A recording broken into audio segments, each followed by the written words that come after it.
एक समय की बात है, शिवपुरा नाम का एक गांव था। वहां के लोग शिव जी को काफी मानते थे।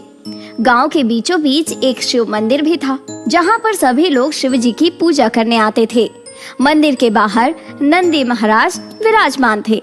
उस गांव में दो नामी परिवार थे, सिंह परिवार व ठाकुर परिवार। दोनों परिवारों की आपस में नहीं बनती थी। वे दोनों एक दूसरे को नीचा दिखाते रहते थे और खुद को एक दूसरे से बड़ा और पैसे वाला दिखाने की कोशिश करते रहते थे। एक दिन की बात है, सिंह परिवार के मुखिया राजीव सिंह ने मंदिर में नंदी महाराज की एक सोने की मूर्ति स्थापित की।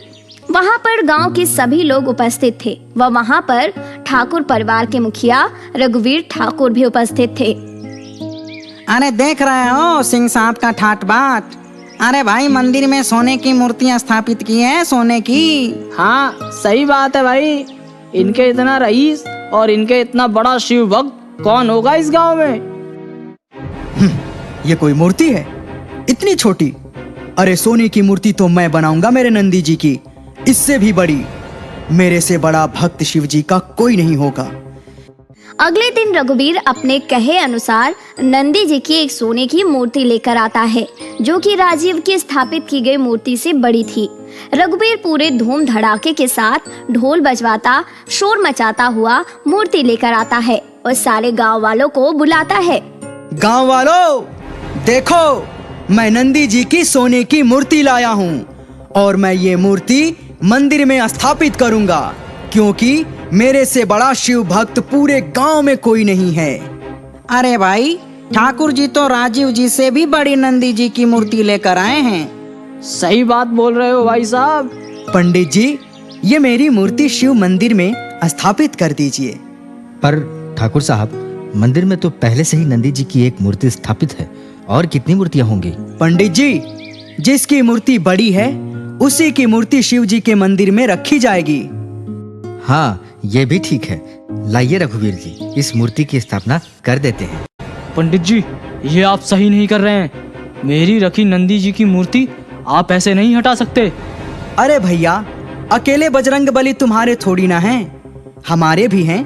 हमसे बड़ी मूर्ति ले आओ और स्थापित करा लो। अच्छा, जब ये बात है तो कल ही मैं नंदी जी की इतनी बड़ी मूर्ति लगाऊंगा कि कोई उसे हटा ही नहीं पाएगा। ये बोलकर राजीव वहाँ से गुस्से में झनझनाता हुआ चला जाता है। 2 दिनों बाद राजीव नंदी जी की एक बहुत ही विशाल सोने की मूर्ति बनवा कर लाता है। पंडित जी, आप ये मूर्ति स्थापित करिए मंदिर में। कहे अनुसार मेरी मूर्ति सबसे बड़ी है, तो अब मेरी मूर्ति ही स्थापित होगी। ठीक है राजीव जी, आपकी ही मूर्ति की स्थापना मंदिर में होगी। राजीव की लाई नंदी जी की इतनी विशाल सोने की मूर्ति को देखकर पूरे गांव में शोर मच जाता है। वो नंदी जी की मूर्ति इतनी बड़ी थी कि मंदिर में रखी शिवलिंग भी नंदी जी की मूर्ति के आगे काफी छोटी हो गई थी।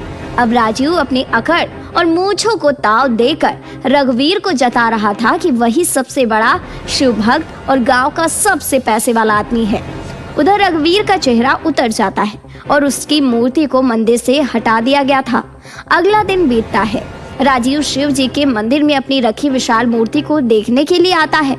तभी वो देखता है कि मंदिर के अंदर नंदी जी की वो विशाल सोने की मूर्ति नहीं थी, बल्कि उसकी जगह एक अत्यंत छोटी सी मूर्ति रखी हुई थी। ये देख राजीव चौंक जाता है और शोर मचाने लगता है।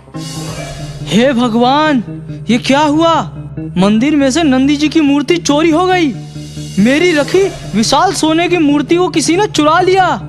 अरे गांव वालों, आओ आओ, ये देखो क्या अनर्थ हो गया। राजीव का शोर सुन सारे गांव के लोग भागते हुए मंदिर के पास आते हैं, जिसमें रघुवीर भी होता है। अरे क्या हुआ राजीव जी? क्या हुआ? अरे ये देखो, मेरी रखी नंदी जी की सोने की मूर्ति चोरी हो गई। अरे हाँ, ये मूर्ति कहाँ गई? आखिर किसने चुरा लिया हमारी नंदी जी की मूर्ति को? कौन है वो दुष्ट? अरे पंडित जी, वो आदमी कोई और नहीं, ये रघुवीर ही होगा। इसी ने मूर्ति चुराई है और उसके बदले ये छोटी नंदी जी की मूर्ति मंदिर में रख दी। ध्यान रखकर बोलो राजीव, तुम ये क्या बोल रहे हो? मैं नंदी जी की मूर्ति क्यों चुराऊंगा? अरे तुमको जलन है कि मैंने तुमसे बड़ी मूर्ति लाकर मंदिर में रख दी, इसलिए तुमने वो मूर्ति चुरा ली। धीरे धीरे दोनों में लड़ाई बढ़ जाती है और गांव वालों को कुछ भी समझ नहीं आता कि ये चोरी किसने किया।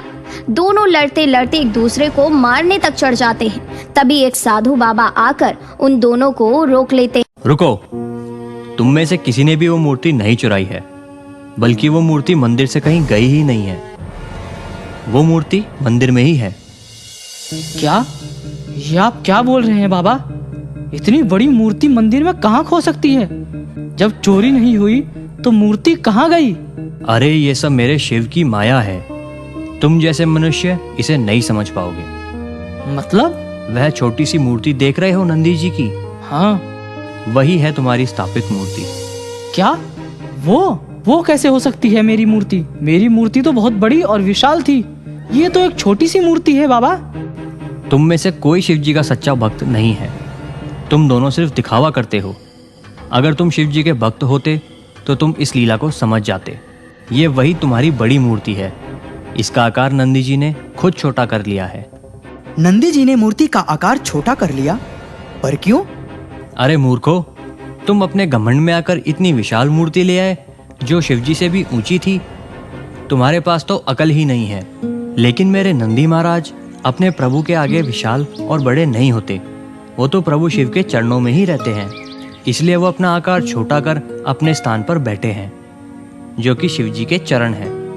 यही है तुम्हारी मूर्ति। ये बात सुनकर पूरा गांव चौंक जाता है और सभी जाकर नंदी जी से माफी मांगने लगते हैं। हे नंदी महाराज, हमें माफ कर दीजिए। हम पैसों के घमंड में आ गए थे। हमें क्षमा कर दीजिए प्रभु। आपके एक छोटे से चमत्कार ने हमारी आंखें खोल दी। अब से हम ऐसे कभी लड़ाई झगड़े नहीं करेंगे। आपने हमें बता दिया कि असली सुख तो छोटा बन के रहने में है। हे प्रभु, हमें माफ कर दीजिए। इस तरह से नंदी महाराज के एक चमत्कार ने दो परिवारों की आंखें खोल दी और उनकी दुश्मनी को खत्म करवा दिया।